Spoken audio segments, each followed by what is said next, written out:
Dans la ferme de Mathurin, ia-ia-o, y a des centaines de vaches, ia-ia-o, y a des meux par-ci, y a des meux par-là, y a des meux, y a des meux, y a des meux. Ah, mon téléphone sonne, qui cela peut bien être? Ah, mais c'est ce bon vieux Louis de la chaîne Louis-San, mon acolyte sur TV Louis. Allô, tu vas bien? Quoi? Notre dernière vidéo est un échec, les gens nous détestent? Mais que s'est-il passé? Bonjour et bienvenue sur cette première vidéo TV Louis. Où nous sommes à distance, mais étant donné l'urgence de la situation, on se devait de répondre immédiatement après une semaine. Si vous le voulez bien, récapitulons les faits. Le dimanche 4 août, nous avons décidé de poster une vidéo un peu particulière sur la chaîne. C'est une vidéo annonce de 2 minutes 30 qui n'est d'ailleurs plus disponible sur YouTube parce qu'elle avait seulement pour but d'informer les gens. Mais d'informer de quoi? Eh bien, d'informer de la sortie d'une série de petites vidéos sur nos réseaux sociaux Twitter et Instagram qu'on allait poster dans les jours et les semaines à venir sur les Japonais versus la nourriture française. Et alors là, évidemment, tout le monde se pose la question, pourquoi pas avoir sorti les vidéos sur YouTube?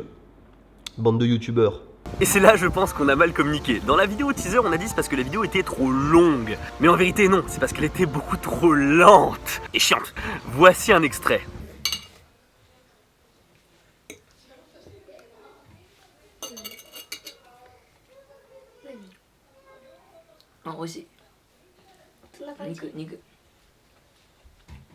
Pour cette vidéo, on a testé quelque chose de nouveau en ne se montrant pas à l'image.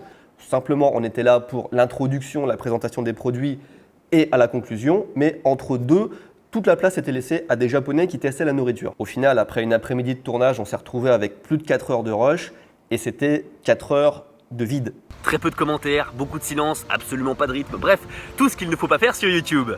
Même compilé dans une vidéo de 10-15 minutes, d'ailleurs ce qu'on a fait, eh bien c'était très chiant à regarder et très difficilement regardable plus de 2-3 minutes. Pourtant le concept restait super intéressant et on voulait le partager. Et c'est là qu'on s'est rendu compte que si on découpait notre vidéo en plein de petites vidéos d'une minute à peu près, eh bien ça rendait les choses vachement plus digestes, c'était vachement plus intéressant, bien plus sympa à regarder en fait. Mais le problème c'est qu'on peut pas comme ça publier plein de vidéos d'une minute sur YouTube, même pour nous qui faisons plein d'expériences et qui aimons expérimenter, ça c'est du suicide. Parce que YouTube demande des vidéos plus longues et ça aurait flingué notre watch time.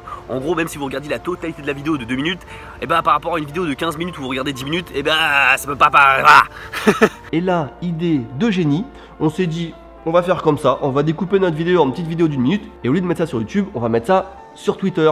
Et tant qu'on y est, sur Instagram aussi, comme ça ceux qui n'ont pas Twitter, ils iront sur Instagram et tout le monde sera content. Le samedi, je publie la première petite vidéo sur mon Twitter. Elle est super bien accueillie, elle est beaucoup partagée. Donc, le lendemain, dimanche, on poste la vidéo sur YouTube qui annonce ce nouveau concept. Et là, que s'est-il passé? C'est fait défoncer. Alors, ce qu'on vous propose cette semaine, c'est de saisir l'occasion pour déjà vous expliquer avec lui comment on fonctionne un petit peu plus et aussi pour analyser la situation, analyser cet échec et essayer de trouver ensemble pourquoi est-ce que ça s'est si mal passé. On va donc vous faire un top 10 des raisons pour lesquelles on s'est violemment mangé une porte dans la gueule et vous pourrez retrouver ces raisons en fait sur nos Twitter et Instagram respectifs dans les jours à venir. Non, je plaisante, c'est une plaisanterie, je blague, tout va bien. Oui, ah, merci beaucoup. Merci. Oui, je suis en vacances, hein, en fait, si vous ne le saviez pas, je suis en vacances, je suis à Sali, au Sénégal, voilà. Sali est une région de complexe balnéaire située sur la Petite Côte. Ancien comptoir commercial portugais, le village de Sali, Portugal, accueille des restaurants, le parcours de golf de Sali et un marché artisanal. La première chose qu'on n'avait pas anticipé, c'est qu'il y ait autant de gens qui n'utilisent ni Twitter ni Instagram, et pire, le nombre de gens qui haïssent ces deux réseaux sociaux est assez impressionnant. Après réflexion, en vrai, c'est pas si étonnant que ça non plus. Moi, par exemple, j'aime pas trop Facebook, donc j'arrive à comprendre qu'il y en a qui aiment pas Instagram ou Twitter, mais dans notre entourage, avec lui, c'est quasiment 100% des personnes qui utilisent au moins un des deux réseaux sociaux. Et en plus, on a chacun environ 100 000 personnes qui nous suivent sur Instagram et un peu plus de 40 000 personnes qui nous suivent sur Twitter. Donc on pensait qu'il y avait vraiment une grosse partie de notre communauté qui déjà suivait ce qu'on faisait ailleurs. Et ben c'est pas du tout le cas. Un peu naïvement peut-être on s'attendait à ce que vous cliquiez sur les liens en dessous de la vidéo pour regarder les vidéos en question, enfin les mini-vidéos avant que vous fassiez un avis. Putain c'est dur à dire cette phrase. Un peu naïvement peut-être on s'attendait à ce que vous cliquiez sur les liens en dessous de la vidéo YouTube pour regarder les mini-vidéos avant de vous faire un avis. Naïf. On s'attendait à être critiqué sur la forme de la vidéo, si vous voulez, sur le format un peu différent, tout ça, mais on s'attendait vraiment pas à être critiqué sur le fait de devoir regarder une vidéo sur une autre plateforme. On aurait dû s'y attendre, mais vraiment on n'y avait pas pensé. Dans notre tête c'était pas un énorme effort que vous faire cliquer sur un lien pour aller regarder une vidéo juste ailleurs. Mais en fait le problème c'était vraiment de vous déloger de YouTube. C'est ce qu'on a compris. D'après les commentaires, ce qui est beaucoup ressorti et ce qu'on a compris, c'est qu'il y a énormément de personnes qui pensent que les youtubeurs sont des gens qui publient du contenu uniquement sur YouTube. La vérité, c'est que de très nombreux youtubeurs, enfin même tous les youtubeurs, sont présents sur plein de réseaux différents. Nous, on est sur Twitch, on est sur Instagram, on est sur Twitter et on met beaucoup plus de contenu là-bas que sur YouTube. Chaque réseau est totalement différent et s'utilise pour des choses bien spécifiques. Et là, il se trouve que les vidéos qu'on a faites sur la nourriture française, c'était absolument pas au final adapté à YouTube. Et ça, instinctivement, on s'est même pas dit qu'il fallait l'expliquer, puisque en regardant 5 secondes d'une vidéo, on se rend compte vraiment que les vidéos sont pas adaptées à YouTube, c'est fait pour autre chose.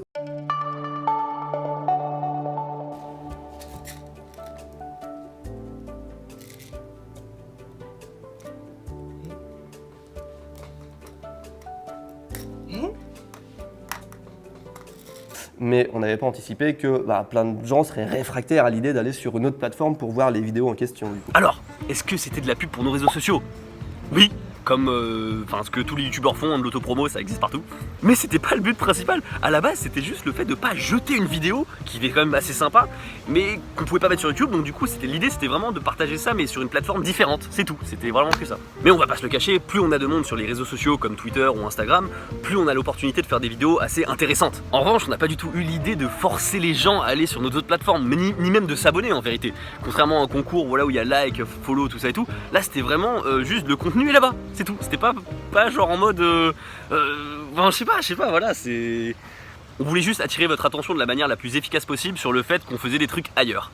Les plus grosses erreurs qu'on ait faites, je pense, après avoir clairement analysé la situation, c'est au niveau de la forme. Déjà dans le titre, on aurait clairement dû mettre que c'était une annonce. J'imagine que beaucoup de personnes ont cliqué pensant que c'était une vidéo normale et du coup elles ont été surprises et déçues de ne pas avoir une vraie vidéo. Alors, à l'avenir, je pense que si on fait une annonce, on mettra clairement annonce dans le titre. Mais si jamais on le fait pas, petit tips entre nous, si vous voyez sur notre chaîne qu'une vidéo fait 2 ou 3 minutes, ne vous attendez pas à une vidéo normale. Toujours sur la forme, on a été assez maladroit sur la présentation de l'annonce. Particulièrement sur le choix des mots, en fait vous avez l'impression que c'était une vidéo YouTube qui n'était pas postée sur YouTube. Alors en vérité, pas du tout, c'est pas du tout ça. En fait cette vidéo, on l'aurait jamais sortie sur YouTube, c'était soit ça, soit pas de vidéo. Et ça nous amène à un nouveau problème. Ça fait déjà plus d'1 an qu'on poste une vidéo tous les dimanches. Et comme vous le savez, et c'est ce qui fait l'originalité de cette chaîne un petit peu, avec Louis, on n'habite pas dans le même pays. Et forcément, c'est parfois hyper chaud de tenir ce rythme d'une vidéo par semaine. Généralement, Louis vient au Japon tous les 2 ou 3 mois. Moi, de temps en temps, je vais à Paris. Et quand on se voit, on engage un vrai marathon pour tourner le plus de vidéos possible, pour stocker le plus de rush possible. Et après, dans les mois qui suivent, on monte nos vidéos et on les poste au rythme d'une par semaine. Celle sur la nourriture japonaise, par exemple, on a tourné il y a des mois et des mois, peut-être même l'année dernière. On voit Kiko qui a les cheveux longs encore. C'est une coupe de cheveux qu'on n'a pas vue depuis extrêmement longtemps. Et étant donné qu'elle était extrêmement longue et pénible à monter, on l'avait gardée comme vidéo de réserve en fait. Là, la prochaine fois qu'on se voit avec Louis, c'est fin septembre et clairement, on n'a pas assez de vidéos pour tenir jusqu'à cette date. Alors vous le savez pas, mais ça arrive assez régulièrement qu'on tourne des vidéos et qu'on décide de ne pas les sortir, soit parce que c'est pas assez bon ou alors c'est plus d'actualité. Et là, on se retrouve dans un cas où pour les semaines à venir, on a encore 2 ou 3 vidéos sympas à vous montrer et tout le reste, c'est du contenu qu'on pourra pas utiliser parce que on n'est pas assez satisfait de ce qu'on a tourné quoi. Donc finalement, avec lui, on se dit que plutôt que de publier vraiment chaque semaine, tous les dimanches, quitte à mettre des fois des trucs moins bien, on devrait s'autoriser à faire des petites pauses de temps en temps. C'est ce qu'on fait déjà sur nos chaînes perso. Il y a des chances qu'on applique la même politique sur Tev et Louis. D'ailleurs, au vu des retours qu'il y a eu, je me dis, il y a quand même quelque chose d'intéressant. Pourquoi les gens ils étaient aussi remontés? Non mais je veux dire, bien sûr, il y avait le concept machin qui n'allait pas, tout ça et tout, mais vraiment, il y a des gens, ils étaient vénères de ouf, ça parlait quand même de prise d'otage, hein, vraiment, je n'invente rien. Certes, c'était une mauvaise idée, mais au pire, voilà, t'y vas pas et puis fin de l'histoire. Je veux dire, mais on s'en est pris plein la gueule. Et je pense avoir compris pourquoi. Oui, je fume une pipe imaginaire. En fait, c'est parce qu'on communique pas assez avec vous sur notre manière de travailler. En fait, sur nos chaînes respectives avec Tev, donc Tev ici Japon et Louis Sam, on communique pas mal sur comment on travaille et tout, mais très rarement en fait sur TV Louis. En fait, on en parle sur les réseaux sociaux, mais jamais sur la chaîne elle-même en fait de comment on travaille. Et en plus, si vous nous suivez pas sur les réseaux sociaux, vous pouvez encore moins savoir. Petite pique gratuite là comme ça là. Et des expériences, on en a quand même fait beaucoup hein, sur cette chaîne. Que ce soit dans les titres, les miniatures, le format, le contenu, tout ce qui nous passe par la tête, on le fait. On a essayé de faire des vlogs avec 0 contenu dedans. On a posté 2 fois la même vidéo mais éditée de façon différente. On a posté plusieurs vidéos simultanément le même jour. On a fait une vidéo dans laquelle on ouvrait un Tipeee juste parce qu'il y avait un jeu de mots avec Tipeee. Et le truc c'est que cette chaîne elle est faite pour ça, pour que dès qu'on ait une idée, on se pose pas trop de questions. Si on s'amuse, on le fait, on le publie, on espère que ça vous amuse aussi, que vous apprenez des trucs, que vous vous divertissez, mais à la base, on a envie de le faire, on le fait, et je vais même vous dire que des concepts extravagants, vraiment beaucoup plus what the fuck que ce qu'on a fait jusqu'à présent, on en a quand même pas mal en réserve, et ça va sortir un jour, ne soyez pas surpris. Je vous préviens tout de suite, des concepts que vous n'aimez pas sur la chaîne, il y a de fortes chances qu'il y en ait d'autres à l'avenir. Et donc ça aussi, le fait de vous proposer des vidéos ailleurs que sur YouTube, c'était un test. Un test foiré, mais un test quand même.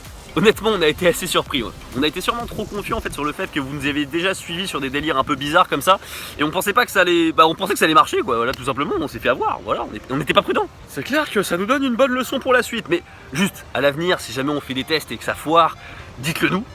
Mais un peu plus gentiment. Les pouces rouges, ça y a pas de souci. Ça, les pouces rouges, y a pas de souci. Mais dans les commentaires, j'ai vu des trucs quand même. Allez-y mollo. Pas tous, mais certains quand même. S'il vous plaît, allez-y mollo. Et si on n'ose plus rien faire qui sort de l'ordinaire par peur en fait de s'en prendre plein la gueule, et c'est positif pour personne. Finalement, on regrette pas du tout d'avoir publié la dernière vidéo parce que chaque vidéo c'est une expérience, on apprend des choses. Là sur le coup, on a beaucoup appris et théoriquement, si on arrive à apprendre de nos erreurs, ça devrait nous rendre meilleurs pour la suite, j'espère. Dans tous les cas, merci de suivre la chaîne. On se donne rendez-vous peut-être dans une semaine, dans 2 semaines, je sais pas trop. Et puis d'ici là, on va bien se croiser sur Twitter ou Instagram. Et puis sur ce, j'espère que le message est passé, voilà, vous avez compris. Merci à tous ceux qui nous ont fait comprendre que ça n'allait pas, qui l'ont fait gentiment, encore mieux, c'était encore mieux. Et puis sur ce, je vous dis à la prochaine. Allez, tchuss. Bonjour. Les fruits, Ah, je veux bien, merci. qu'est-ce que vous désirez Ah, je prends un petit melon s'il vous plaît. blanc ou jaune?